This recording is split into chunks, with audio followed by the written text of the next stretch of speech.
Olá pessoal, estamos começando agora mais uma sessão de análises do que acontece hoje no Brasil e por favor não se esqueça de se inscrever em nosso canal se ainda não for inscrito, porque nos ajuda bastante a continuar nesse caminho. Não se esqueça também de compartilhar o máximo que puder, por favor. No programa de hoje nós vamos falar, entre outras coisas, do pedido de prisão emitido contra o presidente da Rússia, Vladimir Putin. Também a canetada do ministro Lewandowski, que aniquilou a lei das estatais e permitiu a entrada de políticos no comando das empresas. Ministro da Fazenda, Fernando Haddad, quer arrecadar fundos e espera pela aprovação de medida provisória que irá cobrar taxas de empresas patrocinadoras do futebol brasileiro. Muito perigoso, porque com isso os clubes podem perder os seus principais patrocinadores. Estes e outros assuntos estão na nossa análise de hoje, que está começando agora. Muito bem, hoje nós vamos começar falando do presidente da Rússia, Vladimir Putin. Ele recebeu nesta sexta-feira uma ordem de prisão emitida pelo Tribunal Penal Internacional com sede em Haia, na Holanda. O motivo, segundo os promotores, foi a deportação de crianças para a Rússia que se encontravam em partes da Ucrânia invadida. E ele teria feito isso mais de uma vez durante a ocupação do país vizinho. Putin é supostamente responsável pelo crime de guerra de deportação e transferência ilegais da população de crianças ucranianas das zonas ocupadas para a Federação Russa, manifestou o tribunal. E o que representa isso de agora em diante? Na teoria, o presidente russo deveria ser preso imediatamente, mas a porta-voz da diplomacia russa, Maria Zakharova, disse que as decisões do Tribunal Penal Internacional não têm sentido algum para o país dela, inclusive do ponto de vista jurídico. Claro, já na Ucrânia a decisão do tribunal foi celebrada. É apenas o começo, comemorou o chefe de gabinete da presidência, Andriy Yermak, enquanto o Ministério Público ucraniano elogiava a decisão histórica. Não vai dar absolutamente em nada, muito menos em prisão de Putin, porque ninguém vai ter coragem, resumidamente, de entrar lá e prendê-lo. Mas já é mais um reconhecimento internacional das atrocidades e crimes contra a humanidade cometidos pelo presidente russo. O Tribunal Penal Internacional foi criado em 2002 para julgar os piores crimes cometidos no mundo e investiga há mais de um ano possíveis crimes de guerra cometidos na Ucrânia durante a ofensiva inimiga. Mas nem a Rússia, nem a Ucrânia são integrantes do tribunal, mas Kiev aceitou a jurisdição sobre seu território e trabalha agora com os promotores de justiça do tribunal. No Brasil, a Polícia Federal abriu uma investigação para apurar o uso de um programa secreto da Agência Brasileira de Inteligência, a ABIN, que permite localizar e monitorar pessoas em todo o país a partir de telefones celulares. Essa notícia todo mundo já deve ter visto em algum lugar. Mas você pode ter sido espionado também, pois essa tem sido a maior preocupação do governo, saber quem pode ter entrado no alvo da ABIN. Imagina!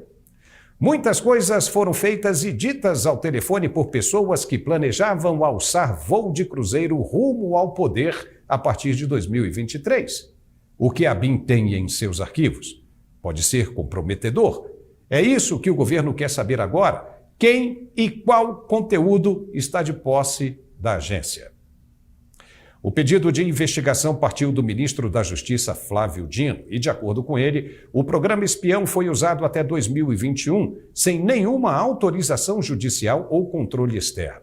Mas note-se, não começou e nem foi adquirido pelo governo de Bolsonaro, e sim por Michel Temer em 2018 por quase 6 milhões de reais e sem licitação pública. Mas se era um software secreto, é claro que não passaria por uma licitação pública e nem tampouco por autorização judicial. Caso contrário, não faria o menor sentido se todo mundo soubesse da existência do artefato secreto. Para o ministro, os fatos, da forma como se apresentam, podem configurar crimes contra a administração pública e de associação criminosa tipificados no Código Penal, justificou. Mas espera aí, se ele pensa em responsabilizar o ex-presidente Bolsonaro pelos grampos, pode dar mais um tremendo tiro no pé, porque se houve crime, ele foi cometido primeiramente pelo então presidente Michel Temer, que foi quem aprovou e realizou a compra do software espião. E aí, vai atrás do Temer também? Mesmo sabendo que o ministro Alexandre de Moraes foi indicado por ele ao Supremo? Uou! Vai ficar bem complicado se isso avançar, hein? Quando se mexe muito em um vespeiro, se descobre duramente como dói uma picada. Mas trapalhada é a especialidade do atual governo e de seus simpatizantes. Na calada da noite, com uma canetada, ele e sempre ele, mais uma vez, Ricardo Lewandowski, derrubou a lei da quarentena prevista na lei das estatais. O ministro suspendeu trechos da lei que restringiam a indicação de políticos para cargos de diretoria em empresas públicas. A lei número 13.303, de 30 de junho de 2016, sancionada pelo ex-presidente Michel Temer, visava nunca mais deixar acontecer o que aconteceu na Petrobras, a roubalheira promovida nos governos do PT. É uma lei boa e moral que restringe indicações de conselheiros e diretores que sejam titulares de alguns cargos públicos ou que tenham atuado nos 3 anos anteriores na estrutura decisória de um partido político ou na organização e realização de campanha eleitoral. O ministro respondeu favorável a uma ação movida pelo PCdoB que queria a flexibilização das regras para que os indicados políticos voltassem a rodo para o comando das estatais, principalmente agora que elas deram lucro. Lewandowski também autorizou que integrantes de direção de partidos e pessoas que atuaram em eleições possam ser indicados a cargos em estatais. É o caso de Aloysio Mercadante, do BNDES, Jean Paul Prates, ex-senador petista, colocado no comando da Petrobras, e o ex-deputado estadual Edgar Preto, PT do Rio Grande do Sul, indicado para o comando da Companhia Nacional de Abastecimento, a CONAB. A decisão tem caráter de liminar e ainda precisa ser avaliada pelos demais ministros da Corte, mas já está valendo. A questão chegou a ser levada a julgamento no plenário virtual na semana passada, mas um pedido de vista do ministro André Mendonça suspendeu a análise.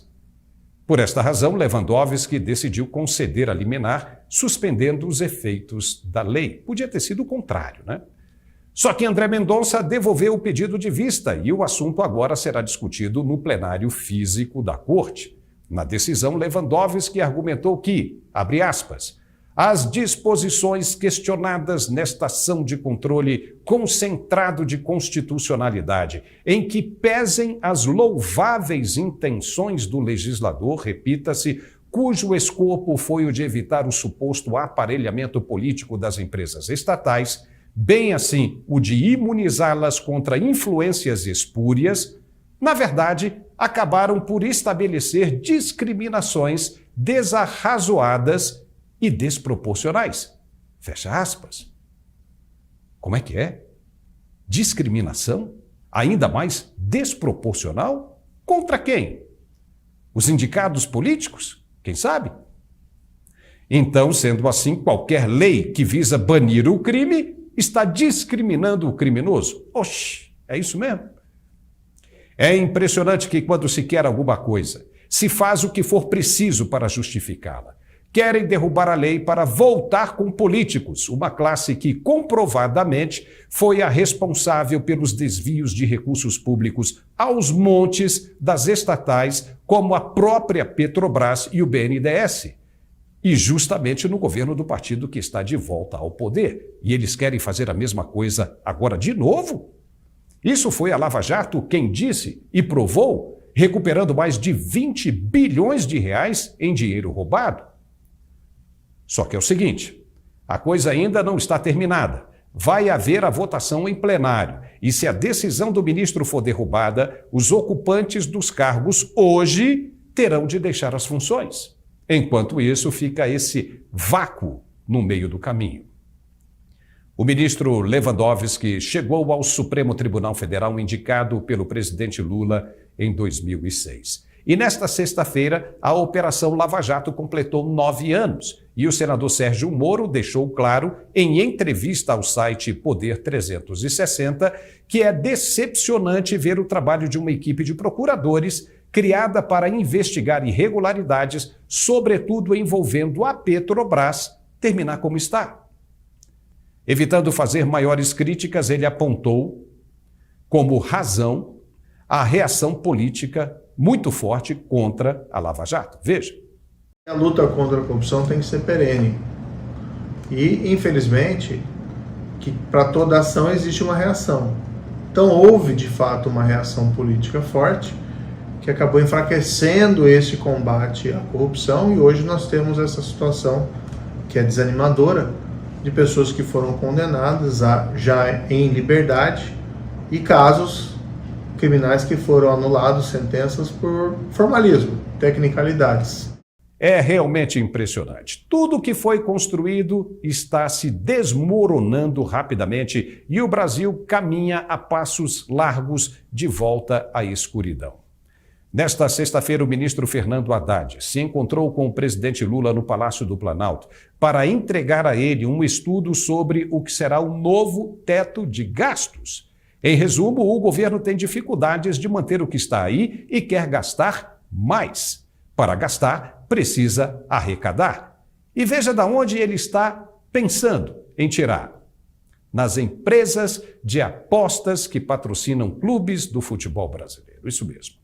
Pelo menos 13 times das séries A, B e C correm o risco de perder os principais patrocinadores se for aprovada a proposta do governo, diga-se Fernando Haddad, de proibir publicidade de empresa de apostas que não pagar uma taxa de licença no valor de 30 milhões de reais. Caso contrário, elas não poderão mais atuar no país. Ou dó, isso não seria uma forma de extorsão legalizada por uma medida provisória? Quanto mais a gente reza, mais assombração a gente vê. Para onde vamos correr? Atualmente, 51 times das 3 divisões do futebol são patrocinados por 23 empresas de apostas online. Elas ajudam a pagar os salários dos jogadores, fazer contratações importantes e reforços e custear as despesas administrativas dos clubes. Se elas vão embora, vai ser mais um soco no estômago da economia brasileira. Por hoje é só, ficamos por aqui. Não se esqueça de se inscrever em nosso canal e compartilhar, mesmo que a plataforma não deixe, entendeu? Faça seu esforço e nos ajude bastante. Um grande abraço.